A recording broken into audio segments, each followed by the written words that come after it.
Kuno national పార్క్లో చీతలు వరుసగా మృతి చెందడం కలకలం సృష్టించింది. దక్షిణాఫ్రికా నుంచి భారత్కు తరలించిన 2 చీతలు ఇదేవరకే చనిపోగా తాజాగా మరో చీత చనిపోయింది. కేవలం 40 రోజుల్లోనే 3 చీతలు మృతి చెందడంతో అధికారుల్లో కలకలం మొదలైంది.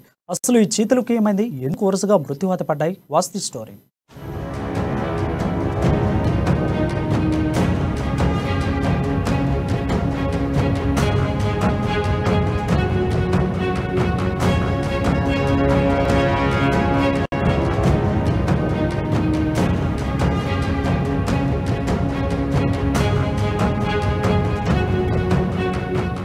భారత్ లో చీతాలు అంతరించిపోతున్న నేపథ్యంలో మధ్యప్రదేశ్లోని కూనో నేషనల్ పార్క్ లో ప్రాజెక్ట్ చీతా కింద ప్రధానమంత్రి మోదీ అరుదైన అడవి చిరుతలను 2022 సెప్టెంబర్లో విడుదల చేశారు. దక్షిణాఫ్రికా నుంచి 8 చిరుతలను తెప్పించారు. అందులో 5 ఆడవి కాగా 3 మగ చిరుతలు ఉన్నాయి. ఈ నేపథ్యంలో ఒక ఆడ చిరుత దక్ష మృతి చెందింది. మిగతా చీతాలతో ఘర్షణ వల్లే తీవ్ర గాయాల పాలై దక్ష మృతి చెందినట్లు అధికారులు చెబుతున్నారు. పర్యవేక్షకులు, స్పెషల్ డాక్టర్లు చికిత్స అందించినా కూడా చీతా కోలుకోలేదని తెలిపారు.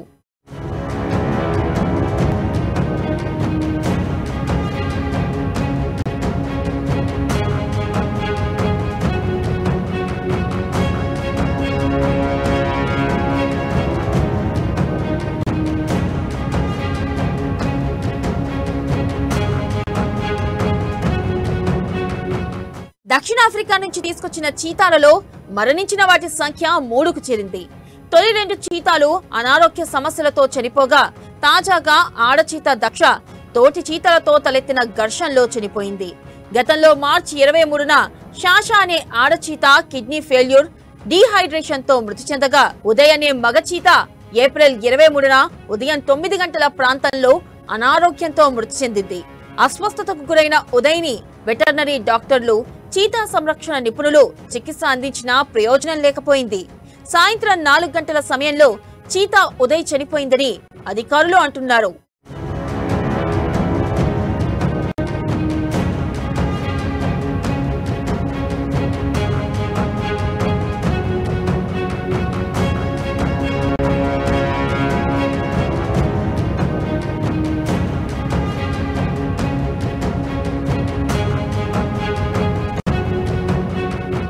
ప్రాజెక్ట్ చీతాలో భాగంగా మోదీ ప్రభుత్వం దక్షిణాఫ్రికాలోని వాటర్బర్గ్ బయోస్పియర్ నుంచి దక్ష, నిర్వా, వాయు, అగ్ని, గామిని, తేజస్, వీర, సూరజ్, ధీరా, ప్రభాస్, పావక్, ఉదయ్ అనే 11 చీతాలను భారత్కు తీసుకొచ్చారు.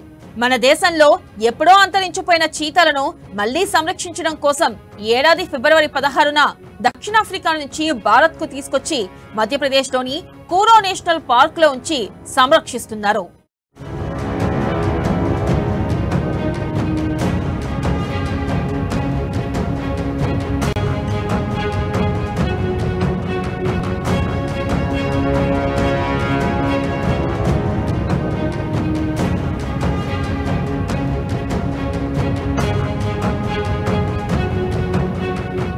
చీతాల వరుస మరణాలపై దక్షిణాఫ్రికా అధికారులు స్పందించారు. ఇలా చనిపోతాయని ముందే ఊహించినట్లు చెబుతున్నారు. దక్షిణాఫ్రికా అటవీ శాఖ ఓ ప్రకటన కూడా విడుదల చేసింది. ఈ ప్రాజెక్ట్ చాలా రిస్క్ తో కూడుకున్నదని తమకు ముందే తెలుసని, చీతాలకు గాయాలయ్యే అవకాశాలు ఉన్నాయని అంటున్నారు. మరణాల రేటు మరింత పెరిగే అవకాశం కూడా ఉందని అధికారులు చెబుతున్నారు. రీఇంట్రడక్షన్ ప్లాన్ లో ఉన్న రిస్క్ ఫ్యాక్టర్స్ ని గమనించాలని సూచిస్తున్నారు.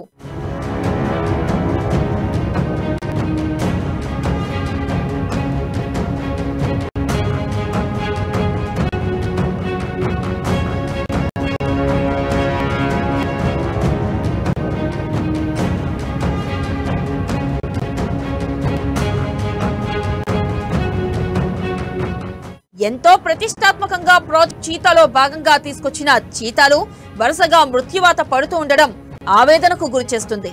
ఇప్పటికైనా అధికారులు చీతాల సంరక్షణకు తగిన చర్యలు చేపట్టాలని పలువురు కోరుతున్నారు.